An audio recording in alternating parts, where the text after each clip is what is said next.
Bienvenidos a nuestro devocional en casa. Una vez más, hoy es inicio de semana, inicio de libro. Seguimos en el recorrido de la historia del Señor, que es nuestra historia. Hoy estamos con un libro de otro profeta menor y nos acompaña para ese libro, antes de que nos digan el nombre, José Orozco, Panqui. ¿Qué tal? Panqui, vea hermano, a nosotros nos dijeron que hicimos muy buen equipo la otra vez, Sí. Esperamos que se repita la... pero fue del otro lado. Ah, sí, sí, claro. Yo estaba con Job allá y tú estabas acá.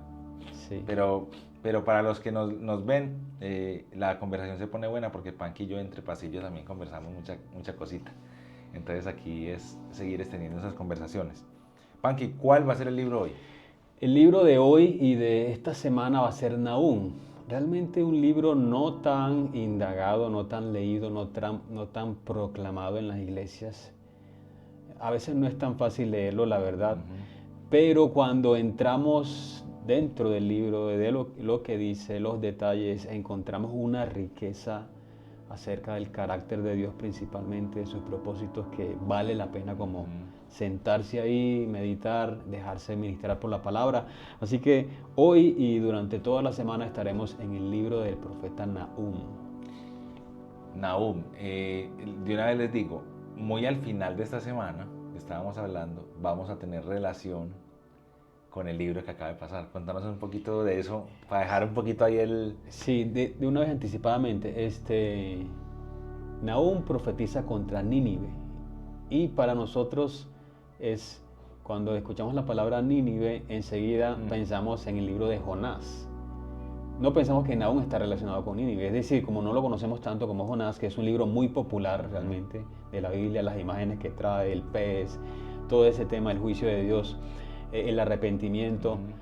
Pero este Nínive es la misma Nínive 100 años después. Aquí está Nahum enfrente, parado frente a esta ciudad haciendo esta profecía. Entonces, el último día vamos a mirar esos dos libros, cómo se complementan, cómo se contrastan y qué dice de Dios, digamos, y cómo podemos aprender un poquito acerca de, a propósito de la historia. Estamos tratando de ver la Biblia cronológicamente de la historia. Nínive en la época de Jonás, Nínive en la época de Nahum. Tremendo, tremendo, listo. Una cosa que nos podría ayudar quizás para empezar el día de hoy es a tener una lectura en Nahum de los primeros 8 versículos, que eso nos da como un panorama, digamos, de lo que va a decir el libro. Si quieres, nos puedes ayudar ahí. Hágale, yo lo leo de una. Entonces vamos con Nahum, el primer capítulo, los primeros 8 versículos. Dice el título aquí en esta Biblia: La ira de Dios contra Nínive. Oráculo sobre Nínive. Libro de la visión de Nahum de Elcos. Dios celoso y vengador es el Señor. Vengador es el Señor e irascible. El Señor se venga de sus adversarios y guarda rencor a sus enemigos. El Señor es lento para la ira y grande en poder, y ciertamente el Señor no dejará sin castigo al culpable. En el torbellino y la tempestad está su camino, y las nubes son el polvo de sus pies. Él reprende al mar y lo hace secar, y todos los ríos agota. Languidecen Basán y el Carmelo, y las flores del Líbano se marchitan. Los montes tiemblan ante él, y los collados se derriten. Sí, en su presencia se levanta la tierra, el mundo y todos los que en él habitan. En presencia de su indignación, ¿quién resistirá? ¿Quién se mantendrá en pie ante el ardor de su ira? Su furor se derrama como fuego y las rocas se despedazan ante él. Bueno es el Señor, una fortaleza en el día de la angustia, y conoce a los que en él se refugian. Pero con inundación desbordante pondrá fin a su lugar y perseguirá a sus enemigos aún en las tinieblas. Bueno, aquí Una buena entrada. Sí, digamos, esto se conecta un poco con, digamos, las realidades que viven muchas personas, ¿no? Digamos, abuso sexual, desplazamiento, muertes, masacres. Y digamos, cuando uno está pasando en medio de eso, cuando comunidades enteras, digamos, están pasando en medio de eso, es difícil pensar en los términos de la bondad de Dios. Es difícil como hacerse una imagen de un Dios bueno, ¿verdad? Ahora uno tiene que decir que las personas son responsables de la maldad en algún sentido, pues en todos los sentidos. Pero aún en esos escenarios siempre surge la pregunta, ¿y Dios qué va a hacer? Y se añade a esa pregunta, ¿hasta cuándo, digamos? Y esto es más o menos lo que está viviendo las personas que están sometidas en estos vejámenes que está haciendo Nínive, digamos, y Asiria, el imperio asirio contra el pueblo del Señor. Eso, entonces ahí como que me surge la pregunta, ¿dónde está ubicado aquí Nahum? Este hombre, o sea, ¿por qué está hablando estas cosas? ¿Dónde está ubicado? Y más o menos su tiempo. Cuéntanos de eso de Asiria y Nínive. Sí, y digamos, para añadir un poquito lo que estaba diciendo ahorita, ante las preguntas esas de, bueno, ¿Dios sigue viendo? ¿Dios realmente hará justicia, o sea, con esto? Y el libro contesta categóricamente, sí, Dios está presente y Dios sigue siendo el autor, digamos, y el soberano sobre la historia, a propósito de nuestra serie. Bueno, para responder a la pregunta que dices, el versículo 1 dice una cosa muy llamativa, que es como un doble título en el versículo 1, oración sobre Nínive, o profecía sobre Nínive en otras versiones, y libro de la visión de Nahum de Elcos. Aquí los comentaristas dicen dos cosas. Uno, que es una profecía, es decir, los profetas tenían como esta característica de ir y decir algo en contra de un rey, de una nación, por algunas cosas que estaban diciendo. Y por otro lado, en el caso de Nahum, él también tiene como una visión sobrenatural de cómo iban a ser las cosas. Es decir, no solamente es como que Dios le dice, ve y di esto, sino que también al mismo tiempo él puede un poquito anticiparse a través de la visión, libro de la visión de Nahum, de Elcos, de cómo iba a ser la destrucción, digamos, de cómo iba a ser el fin de esta opresión de Nínive. Entonces, bueno. Está ahí como el presente y el futuro. Como se ha hecho esto es lo que está pasando y van a recibir. Y pues a mí me pareció un poquito como, digamos, como fantástico esta idea de que él está recibiendo como estas palabras que va a decir, pero al mismo tiempo es como esta visión de cómo iba a ser. No de manera exacta, digamos, pero que Nahum pudo ver, digamos. Y al final, digamos, y eso lo vamos a decir más adelante, esta profecía es para traer consuelo al pueblo de Dios. Porque el nombre de Nahum significa consuelo, compasión. Y uno lee el libro ligeramente y uno dice, pero ¿dónde está el consuelo y la compasión aquí? Es decir, casi que nunca en estos 3 capítulos se le está hablando directamente al pueblo de Dios, sino que está hablando contra Nínive. Entonces uno piensa, ¿y dónde está la compasión acá, digamos? Pero precisamente la compasión está en el hecho de que Dios está diciendo, yo voy a actuar en la historia. Y eso te debe traer compasión, digamos, a ti. Es decir, este mal que estás atravesando va a terminar, va a acabar.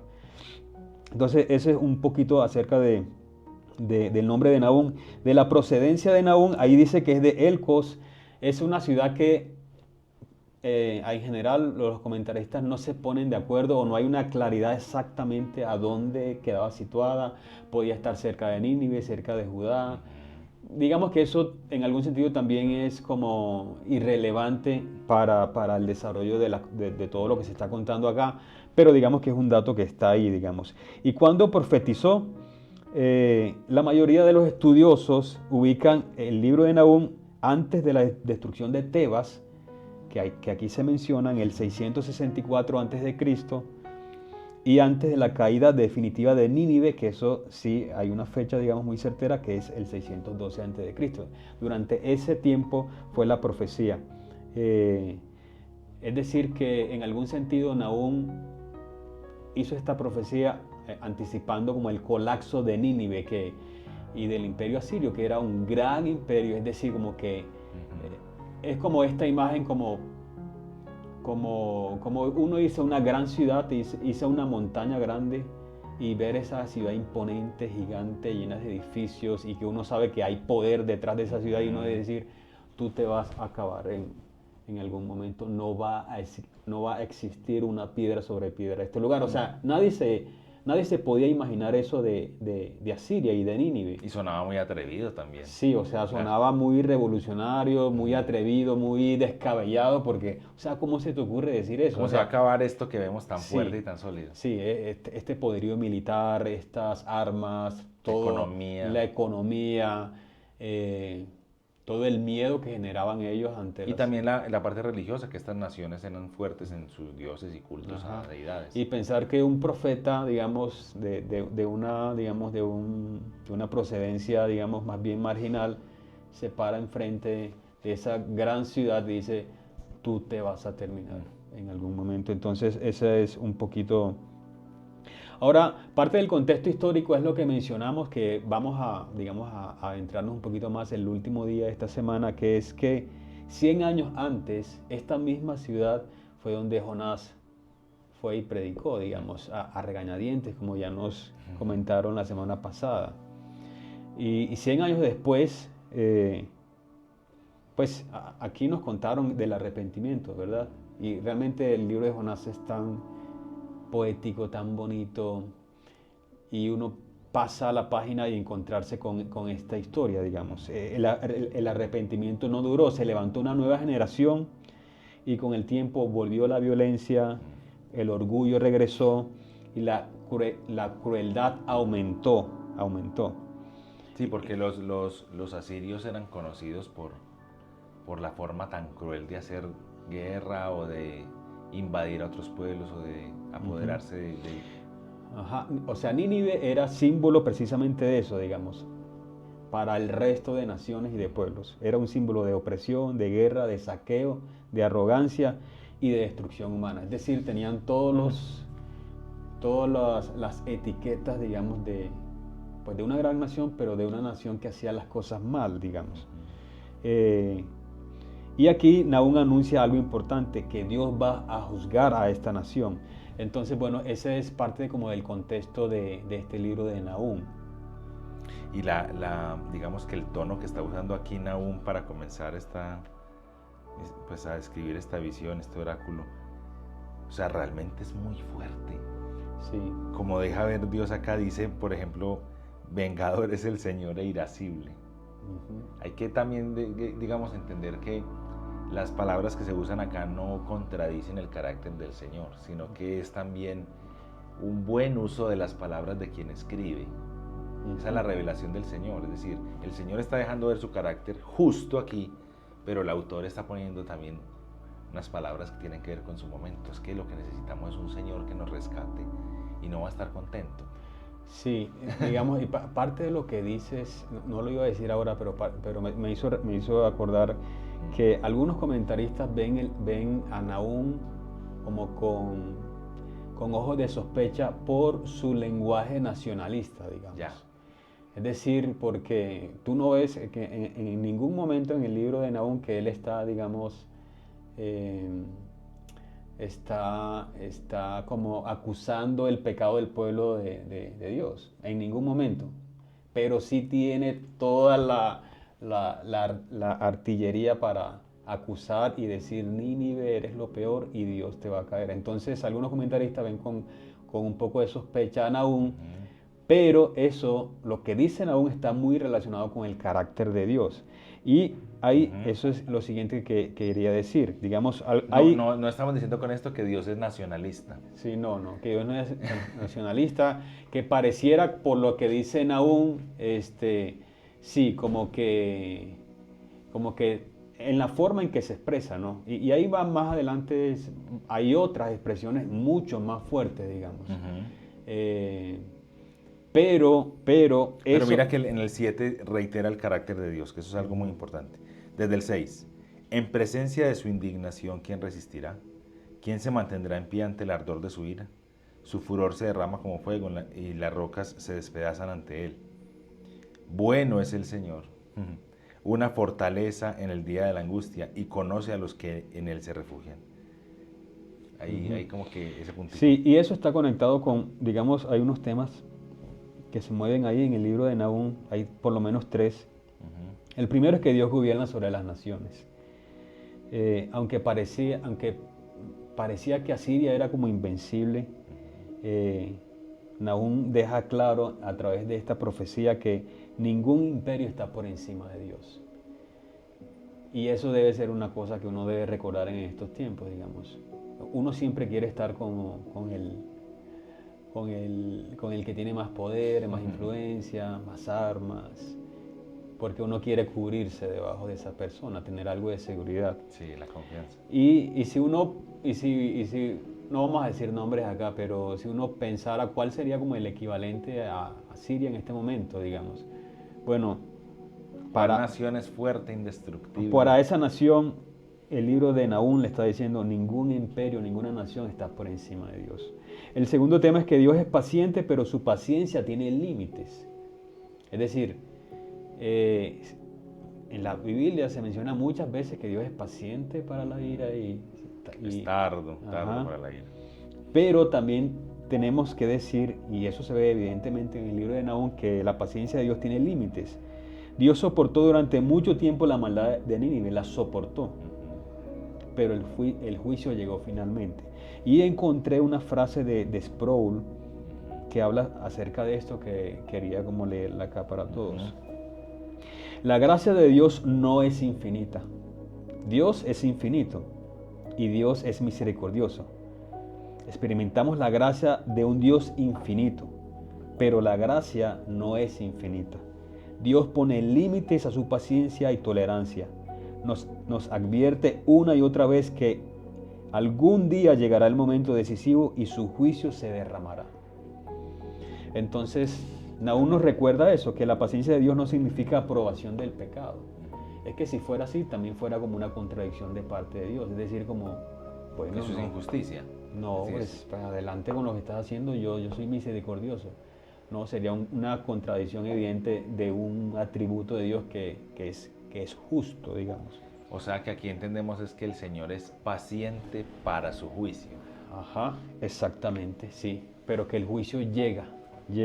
Y lo tercero es que Dios es refugio, y ese es el versículo que estabas leyendo, para los que confían en Él.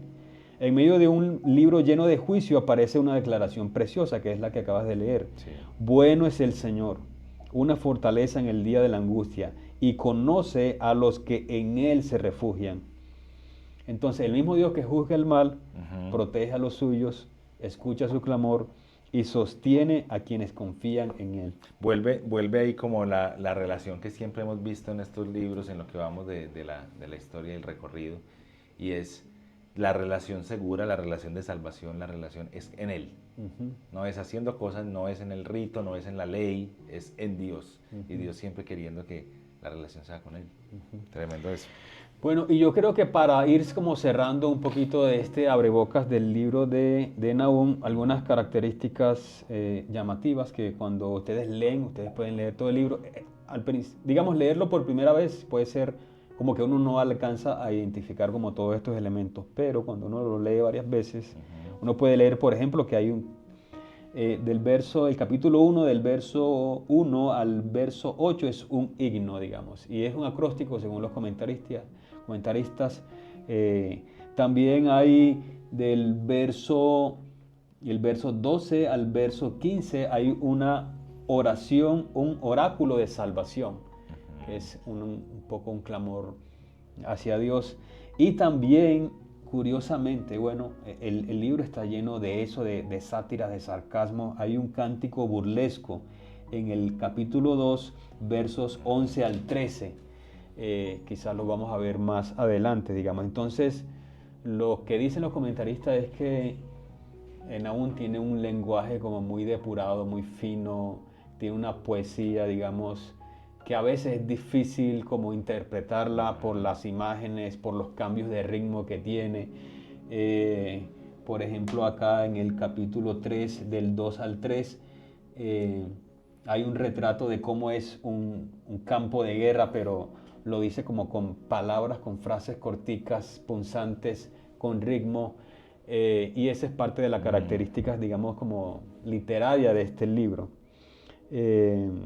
Entonces, bueno, no sé, quizás una cosa para terminar sería cómo se conecta este libro con el Evangelio, ¿no? En general. Uno puede decir que Nahum también nos ayuda a entender el Evangelio. Porque si Dios realmente es justo, el pecado debe ser juzgado. Y eso fue exactamente lo que pasó en la cruz, digamos. ¿Cómo puede un Dios santo salvar a pecadores? Bueno, la respuesta es Cristo en la cruz. La justicia de Dios fue satisfecha, el pecado fue juzgado y la misericordia de Dios fue ofrecida. Jesús recibió el juicio que nosotros merecíamos para convertirse en refugio, precisamente lo que dice el verso 7, para todos los que creen en Él. Entonces, bueno, este es un libro que aunque tiene un lenguaje duro, agresivo, realmente es un libro que trae compasión, como así significa el nombre de Nahum, el profeta Nahum. Sí, es bueno que a la hora de acercarnos a estos libros no nos dejemos escandalizar por palabras, aunque en la primera lectura pueda suceder eso, sino más bien decir qué es lo que está pasando aquí, qué se está moviendo en este libro y qué nos enseña acerca de lo que pide un pueblo, lo que siente un pueblo, el Dios sobre ese pueblo, qué carácter de Dios hay en este libro. Entonces, súper. Hemos llegado entonces al final de este devocional en casa. Gracias, Panky. Recuerda que esta semana vamos a estar recorriendo este libro, el libro del profeta Nahum, uno de los 12 profetas menores. Ya hemos recorrido algunos y vamos a seguir en esta semana, así que comparte esos videos y esperemos que la meditación de la palabra del Señor y la oración sigan haciendo ese trabajo que solo la palabra del Señor puede hacer. Cambiar nuestra identidad, recordarnos quién es el Señor, enseñarnos acerca de nuestro corazón y de su historia para nosotros. Que el Señor te bendiga y nos vemos.